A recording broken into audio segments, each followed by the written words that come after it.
विश्वभद्रवीतायुयं पादस्तुतिभिः सदान तुञ्जामि त्वाहमिषाजीवनायकमज्ञातयक्ष्मादुदराजयक्ष्मान् ग्राह्यत्यग्राहयति वैदतेनन्दस्य इन्द्राग्निप्रमुमुक्तमेनम्. போதி வணக்கம். நான் உங்கள் ஈரோடு உதயகுமார். 2024 ஆகஸ்ட் மாதம் மகர ராசி நண்பர்களுடைய ராசி பலனை பொது பலனாக இந்த ஆகஸ்ட் மாதம் ஆங்கில மாதம் தமிழில் 2 மாதங்கள் ஆடி ஆவணி 2 மாதங்கள் வரும். பொது பலனாக கோல்சார கிரகநிலைகளை ஆய்வு செய்து ஒரு மாதத்திற்குண்டான பலன்களை ஆய்வு செய்து பார்ப்போமே. சரி, மகர ராசி நண்பர்களுக்கு அப்படின்னா இவங்களுக்கு பல வழி இருக்குது. இவங்க நினச்சாங்கன்னா எந்த வழியில் வேணாலும் பிழைக்கக்கூடியவங்க. ஆனால் ரொம்ப பொறுமையான மனிதர்கள். காரியத்தை சாதிக்கிறதுல இவங்களுக்கு சரிக்கு சரியான ஆள் இல்லை. ஏன்னா ரொம்ப பொறுமையான மனிதர்கள். கடைசியாக பார்த்திங்கன்னா இவங்களுடைய வெற்றி தான் இருக்கும். நிறைய தோல்வியோடு இருக்கிற மாதிரி இருக்கும். வெற்றியான மனிதர்களாகத்தான் நிறைவு செய்வார்கள். சரி, இவர்களுக்கு 5ஆம் வீட்டில் இருக்கக்கூடிய குரு பகவான், 5ல் குரு இருக்கிறது ரொம்ப விசேஷம். குரு 5ல் இருக்கிறது. குரு பெயர்ச்சியில் நிறைய விஷயங்கள் பார்த்தோம். இந்த குரு பெயர்ச்சியே மகர ராசி நண்பர்களுக்கு ஒரு அற்புதமான காலம்தான். ஏன்னா குருவினுடைய பார்வை 9ஆம் வீட்டில் இருக்குது. 9ன்னு சொல்லக்கூடிய 5ஆம் வீட்டில் இருக்கக்கூடிய குரு பகவான் 9ஆம் வீட்டை பார்க்கிறார். எல்லாம் இறைவனுடைய அனுகிரகம் பூர்ணமாக இருக்கக்கூடிய காலம். இந்த மாதமே பார்த்தீங்க அப்படின்னா இந்த 9ஆம் வீட்டில் குருவினுடைய பார்வை, 9ல் கேது. ஆன்மீகம், இறை வழிபாட்டோடு இவர்கள் இதுவரை செய்த பிரார்த்தனைகள் வழிபாடுகள் எல்லாமே இந்த காலகட்டத்தில் பலன் கொடுக்க ஆரம்பிச்சிடும். ரொம்ப நாளாக எந்த கடவுளை வேண்டி எதுவுமே நடக்கலையே, இதை செய்தேன் அதை செய்தேன் எதுவுமே இல்லையே, இப்படியெல்லாம் காத்திருந்த மகர ராசி நண்பர்களுக்கு இந்த இறைவனுடைய வழிபாடு, இவ்வளோ நாள் செய்த வழிபாடுகள் எல்லாம் பலன் கொடுக்க ஆரம்பிக்குது. நற்பலன்கள் எல்லாம் உண்மையில் சொன்னால் மகர ராசி நண்பர்களுக்கு தான் ரொம்ப சிறப்பான பலன்.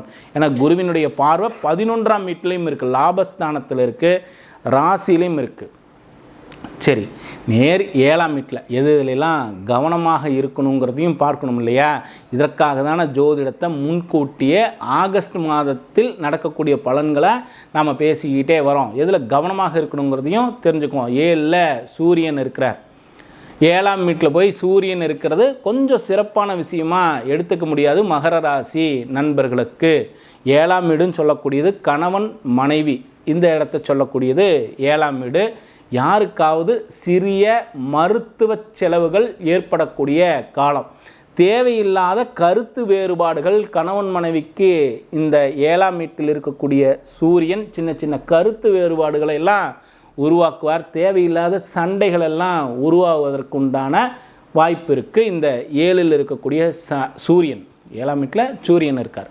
இந்த 7ஆம் வீட்டிலிருந்து சூரியன் பெயர்ச்சியாகி ஆவணி மாதம் 1ஆம் தேதி சூரியன் பெயர்ச்சியாகி 8ஆம் வீட்டிற்கு வருகின்றார்.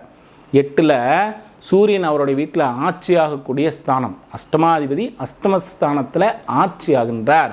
இதை ஒரு பக்கம் எடுத்துக்கங்க. அந்த இடத்துல புதன் இருக்கார், அந்த இடத்துல சுக்கிரனும் இருக்கார். 8லேயே நிறைய கிரகங்கள் இந்த ஆகஸ்ட் மாதத்தில் மறையுதே. சூரியன் புதன் சுக்கிரன்லாம் மறையுதே, கொஞ்சம் பயந்துக்க வேண்டாம். பல குறிப்புகள்லாம் பார்த்தீங்கன்னா சுக்கிரன் புதன் 8ல் இருப்பது சிறப்பான பலனாகவும் தான் எடுக்கிறாங்க. குறிப்பாக மகர ராசி நண்பர்களுக்கு உங்களுடைய ராசிக்கு 6ஆம் வீட்டிற்குரிய கிரகம் 8ல் மறையிறது விசேஷம் தானே.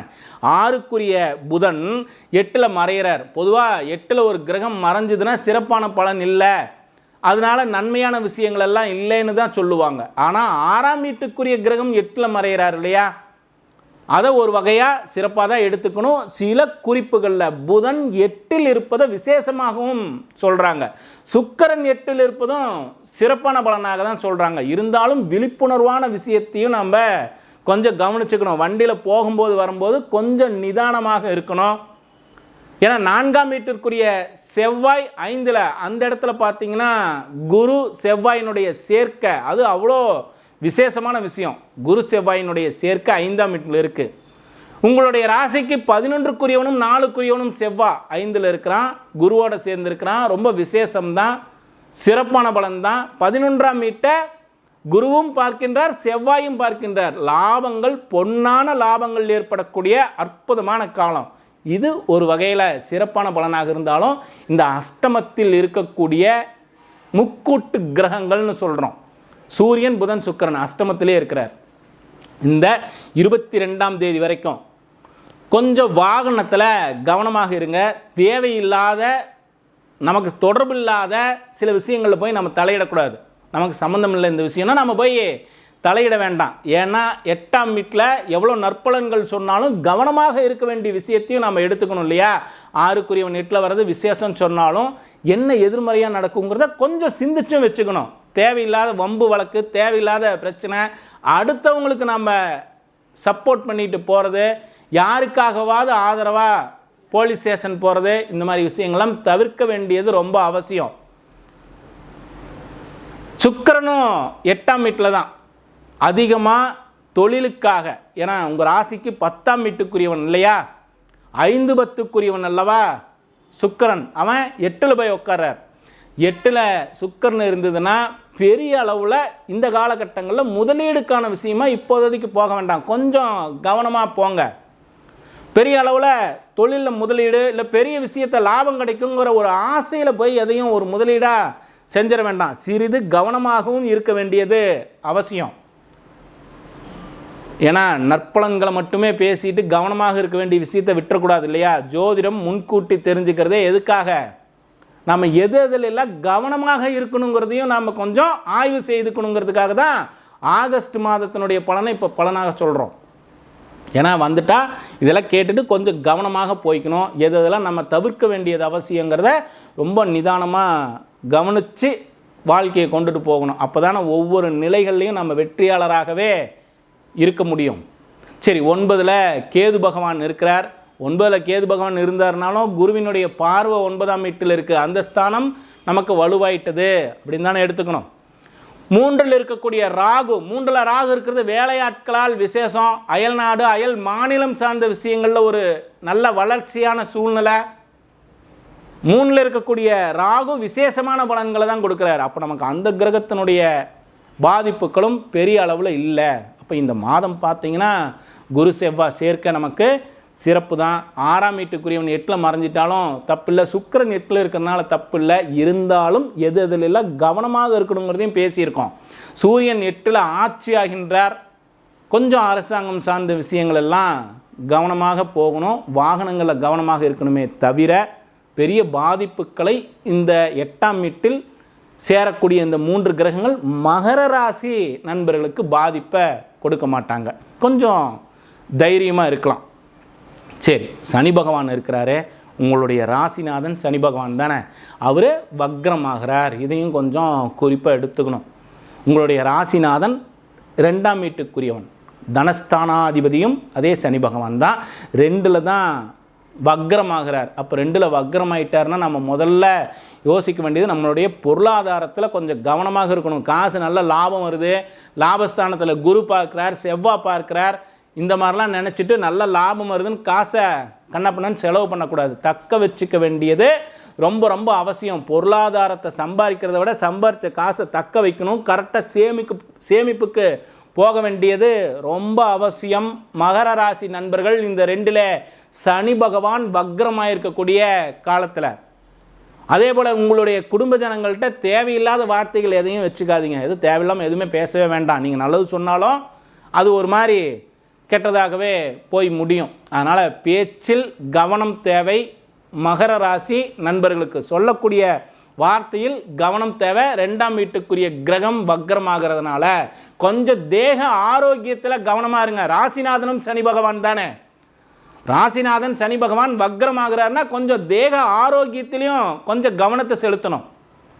அதே போல் சனி பகவானுடைய பார்வை பட்ட இடம்லாம் 4ஆம் வீடு, 8ஆம் வீடு, அதே போல் 11ஆம் வீடு, இங்கெல்லாம் சனி பகவானுடைய பார்வை இருந்தது.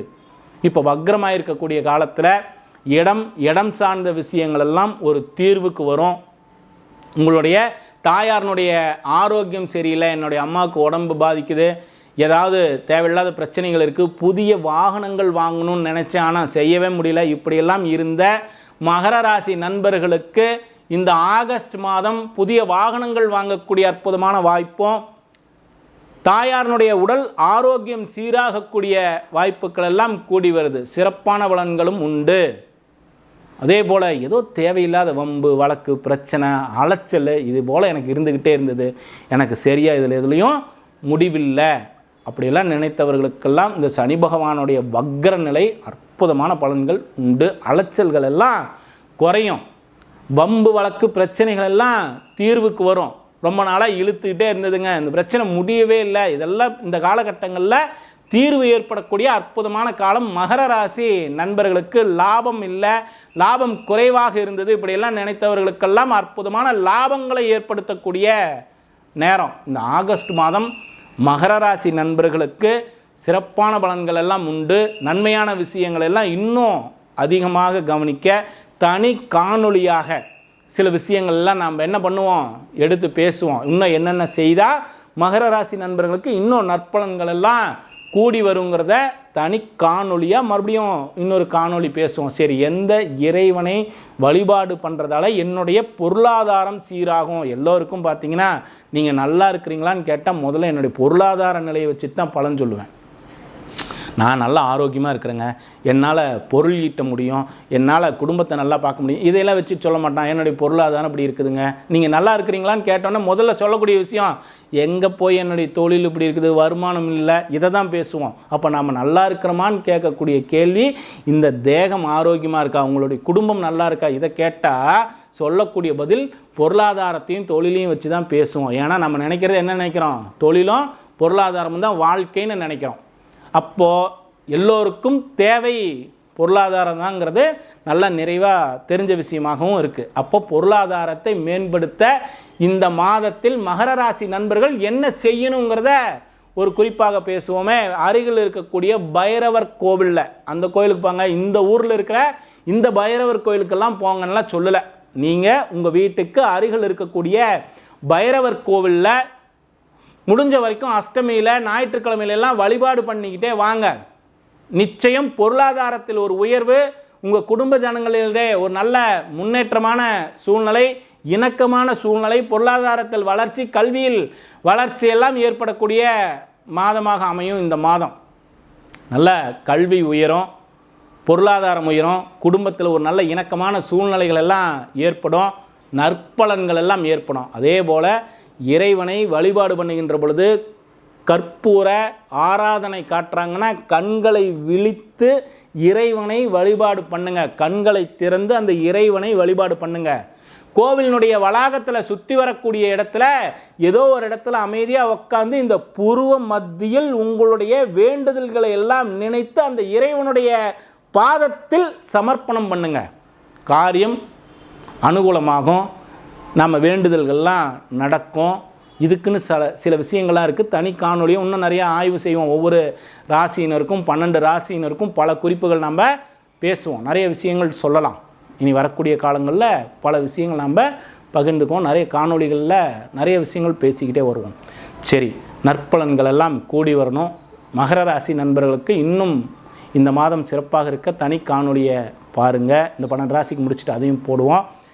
நம்முடைய போதி மையத்தில் படிக்கக்கூடிய மாணவர்களுக்கு சோழி பிரசன்னம், சொர்ண பிரசன்னம், தாம்பூல பிரசன்னம் இதையெல்லாம் ஒரு பாடத்திட்டமாக வச்சுருக்கோம்.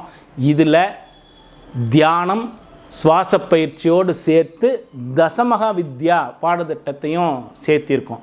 இந்த பாடங்கள் எல்லாம் படிக்கிறதுக்கும் எதுக்கு தியானம், எதுக்கு சுவாச பயிற்சி இதையெல்லாம் சேர்க்குறோன்னா வரக்கூடிய நபர்களுக்கு நற்பலன்கள் எல்லாம் சொல்லணும். நம்மளுடைய மனநிலை ஆரோக்கியமாக இருக்கணும், நம்மளுடைய தேகம் ஆரோக்கியமாக இருக்கணும். அப்போ தான் நற்பலன்களை நாம் சொல்லுவோம். நம்ம வரக்கூடியவர்களுக்கு பலன்களை நல்லா தெளிவான பலன்களை சொல்ல முடியுங்கிறதுக்காக தான் எல்லா விஷயங்களையும் ஒன்றிணைக்கிறோம் இந்த ஜோதிடத்தோட. சரி, பல காணொளிகள் விழிப்புணர்வு சார்ந்த பல காணொளிகள் நம்ம பேசிக்கிட்டே வரோம். இன்னும் தொடர்ந்து பல காணொளிகள் பேசுவோம். மீண்டும் இன்னொரு காணொளியில் சந்திப்போம். போதி வணக்கம்.